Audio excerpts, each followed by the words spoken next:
Welcome to my class. I am Abdus Salam, Assistant Teacher, Rajshahi Collegiate School, Rajshahi, Bangladesh. My dear viewers, আজকে আমরা একটা video করতে যাচ্ছি যা অত্যন্ত ইম্পর্টেন্ট, যা প্রতিদিনই আমাদেরকে ব্যবহার করতে হয় এবং আমরা যেন সুন্দর এবং সঠিকভাবে সেই ব্যবহারটাকে বাস্তবে প্রয়োগ করতে পারি তার উদ্দেশ্যেই আজকে ভিডিও।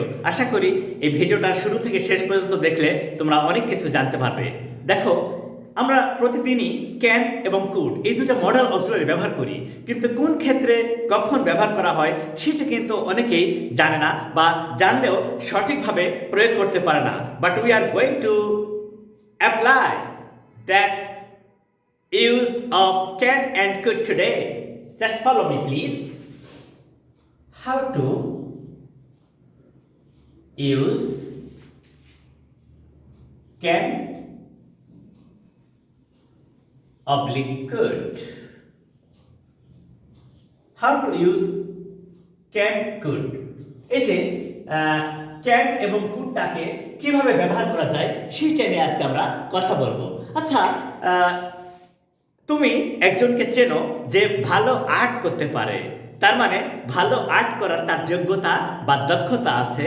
সেই ক্ষেত্রে কি হবে? সে, she or he can paint, he or she can paint a picture skillfully.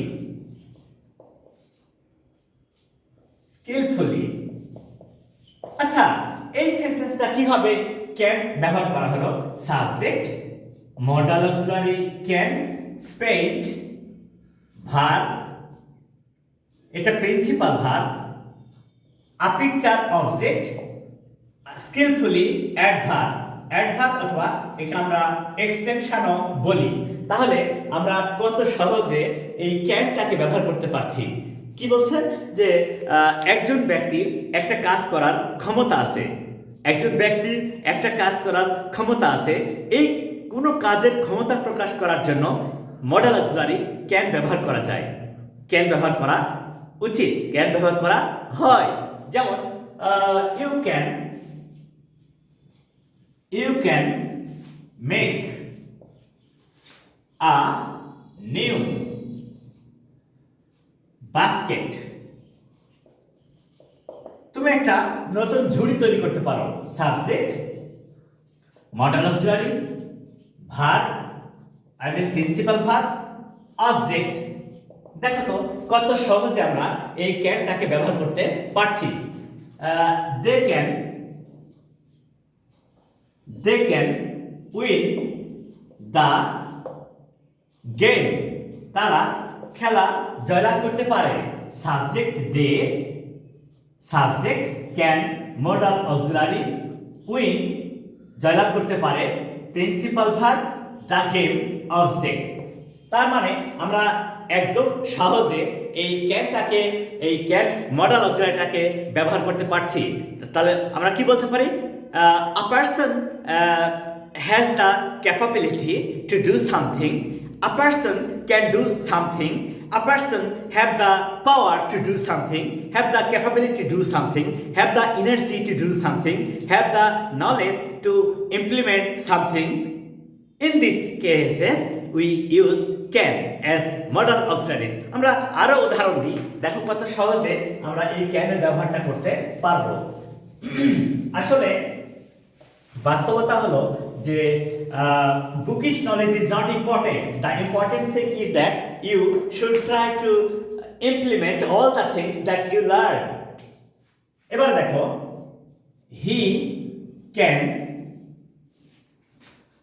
write, he can write a sentence, he can write a sentence following a simple structure, following a simple structure. এবার দেখো, he can write a sentence following a simple structure. সে একটা সাধারণ structure ব্যবহার করে sentence লিখতে পারে। সে সাধারণ structure, সেন্টেন্সের যে গঠন বা কাঠামো, একে আমরা স্ট্রাকচার বলি, তাই না? তাহলে কি বলছে? সে একটা সাধারণ এটি কি আ সিম্পল স্ট্রাকচার, সে একটা সিম্পল স্ট্রাকচার ব্যবহার করে একটি সেন্টেন্স লিখতে পারে, অর্থাৎ সেন্টেন্স লেখার যোগ্যতা বা দক্ষতা বা সক্ষমতা তার আছে। এরূপ ক্ষেত্রে ক্যান ব্যবহার করা যায়। আবার দেখো, she can drive a car, সে একটি গাড়ি চালাতে পারে, সে একটি গাড়ি চালাতে পারে। তাহলে এই যে আবারও আমরা শিখলাম যে একটা সেন্টেন্সে শুধুমাত্র মডাল অক্সিলারি ইউজ করে কত মজা করে সেন্টেন্স লেখা যায়। আবার দেখো তো, he can communicate, he can communicate with his friend in English, সে তার বন্ধুদের সাথে ইংলিশে কমিউনিকেট করতে পারে, অর্থাৎ বন্ধুদের সাথে কথা বলা, চিঠি লেখা বা যে কোনোভাবে যোগাযোগ করাটা সে কি করতে পারে, ইংলিশে করতে পারে। তার মানে ইংলিশে কমিউনিকেট করার সক্ষমতা বা যোগ্যতা তার আছে। আশা করি তোমাদের এই ক্যান এবং এর ব্যবহার নিয়ে আর সমস্যা থাকবে না, সহজে আমরা ক্যানের ব্যবহার করতে পারি। যেমন আমি বলছি যে my friend can speak, my friend can speak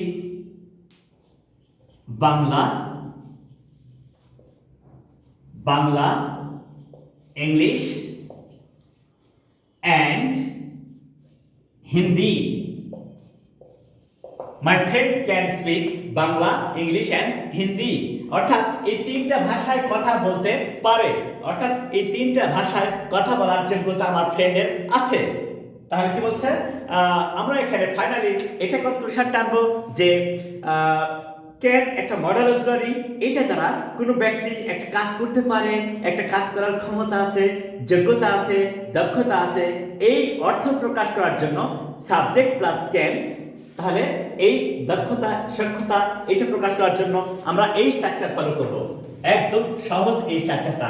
আশা করি এই স্ট্রাকচারটা তোমরা লিখে নিবা এবং লিখে নিয়ে এটাকে প্র্যাকটিস করা শুরু করো। যেমন কি সেটা স্ট্রাকচারটা কি, স্ট্রাকচারটা হচ্ছে subject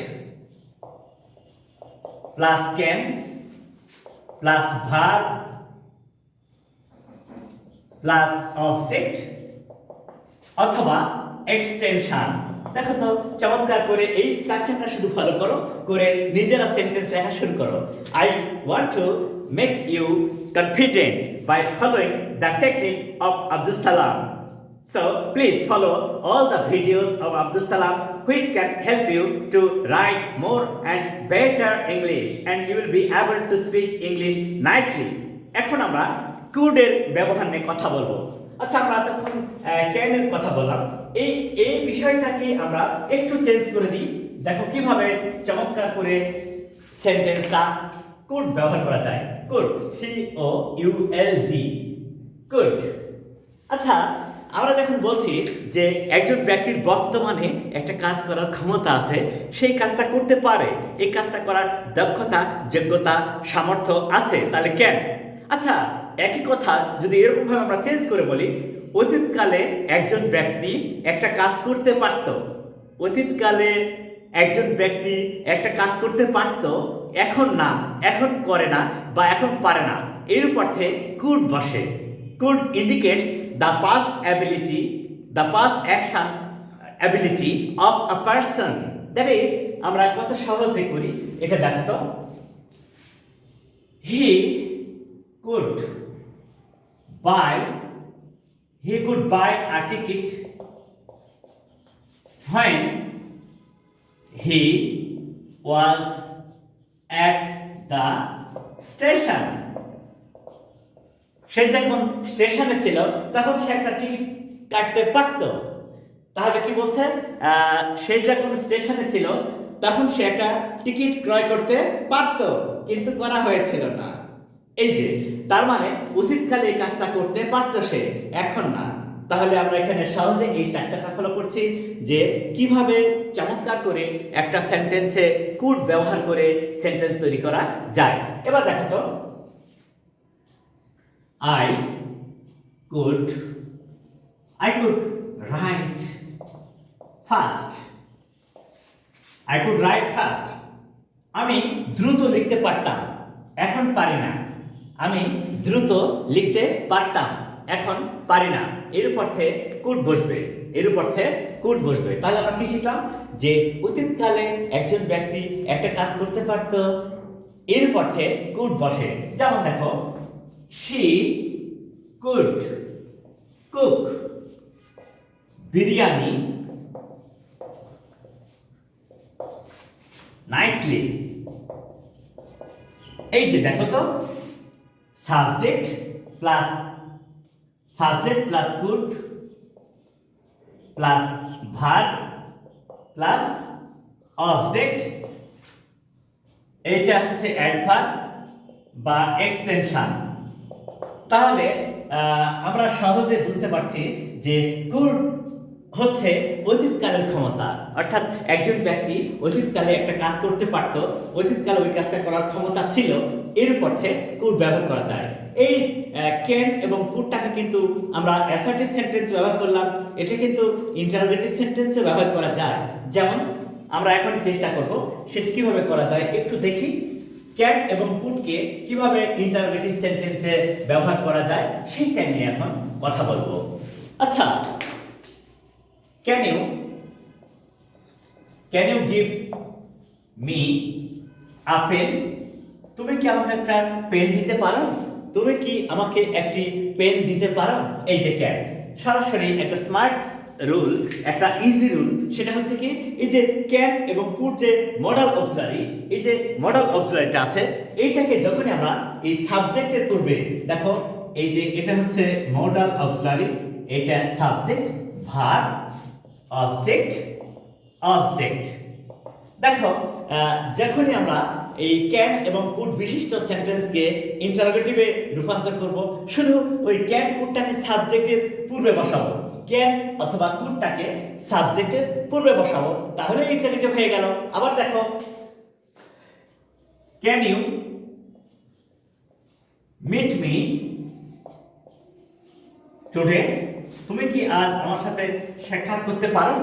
can you meet me today? তুমি কি আজ আমার সাথে সাক্ষাৎ করতে পারো? আবার দেখো, ক্যান হি বাই আ কার? সে কি একটি কার কিনতে পারে?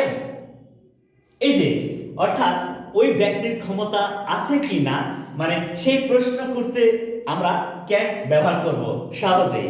আচ্ছা, ক্যান দ্বারা তো ইন্টারোগেটিভ সেন্টেন্স করলাম, এবারে কুড দ্বারা কিভাবে করা যায় সেটা নিয়ে কথা বলছি। তবে একটা কথা বলবো, চমৎকার কথা, সেটা হলো যে কুড দ্বারা ভদ্র বা মার্জিতভাবে কাউকে প্রশ্ন করা উচিত। যখন কাউকে মার্জিত বা স্মার্টলি বা মডেস্টলি প্রশ্ন করা হয় তখন কুড ব্যবহার করতে হয়। কেমন? Could you help me? Could you help me? আপনি কি আমাকে সাহায্য করতে পারেন? Could you help me? আপনি কি আমাকে সাহায্য করতে পারেন? আবার দেখেন, could you bring a pen? আপনি কি একটা কলম নিয়ে আসতে পারেন? এইভাবে। তারপরে বলছে, could you give me a glass of water? Could you give me a glass of water? আপনি কি আমাকে এক গ্লাস পানি দিতে পারেন? তাহলে আমরা স্পষ্টতই বুঝতে পারলাম যে ক্যান এবং কুড ব্যবহার করে কত চমৎকার করে সেন্টেন্স লেখা যায়। So my dear viewers, please follow my videos from the beginning to the end and try to learn English easily with me, Abdus Salam. Okay? Assalamu alaikum.